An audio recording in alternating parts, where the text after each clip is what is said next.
మిత్రులందరికీ కూడా నమస్కారం అండి. జై హింద్ ఫ్రెండ్స్. ఈ రోజున ఏదైతే ఆ ఉర్దూ భాషాభివృద్ధి ఉందో అది ఆంధ్ర రాష్ట్రంలో ఏ రకంగా జరుగుతుంది అన్న దానికి నిదర్శనం ఏమిటంటే, ఉర్దూ భాషకి మతంతో సంబంధం లేదు, ఉర్దూ ఒక మతం యొక్క భాష కాదు అన్న నినాదము ఎప్పుడైతే అకాడమీ చైర్మన్ గా ప్రమాణ స్వీకారం చేయడం జరిగిందో ఆ రోజు నుంచి మనం తీసుకున్నటువంటి స్టాండర్డ్ డిసిషన్ అది.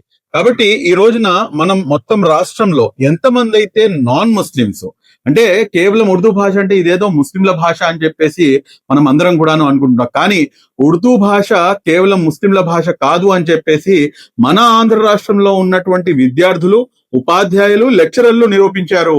మేము చేసుకున్నటువంటి ఏదైతే సర్వే ఉందో ఆ సర్వేలో అనేక మంది విద్యార్థులు పీజీ, ఎంఫిల్, అదే విధంగా మీరు చూసుకుంటే గనక డాక్టరేట్ కూడాను ఉర్దూ భాషపై చేస్తున్నారు. వాళ్ళందరినీ కూడాను పిలిచి సన్మానించుకోవడం మా యొక్క బాధ్యతగా భావించి ఉర్దూ సాహిత్య వికాసం అన్న పేరుతో, ఉర్దూ భాషలో చెప్పాలంటే ఉర్దూకి ఉడాన్, ఈ యొక్క పేరుతో వీరందరినీ కూడాను పిలిచి సన్మానించుకొని వాళ్ళందరినీ కూడాను మనం గౌరవించుకోవాల్సినటువంటి బాధ్యత మన అందరిపై ఉంది. కాబట్టి కడపలో రేపు అనగా ఆదివారం ఉదయం 10:30 గంటల నుంచి తీసుకొని 12:30 గంటల వరకు ఈ యొక్క కార్యక్రమాన్ని కడపలో నిర్వహించడం జరుగుతుంది. కావున ఈ కార్యక్రమానికి ఉర్దూ భాష అభిమానులు, ఉర్దూ భాష ప్రేమికులు, మరియు అదే విధంగా ఎవరైతే ఉర్దూ మరియు తెలుగు భాషలు రెండింటినీ కూడాను చిన్నమ్మ పెద్దమ్మ అని చెప్పి భావిస్తారో, ఎవరైతే ఉర్దూ భాష ద్వారా ఒక మత సామరస్యానికి ఇది ఒక ప్రతీక,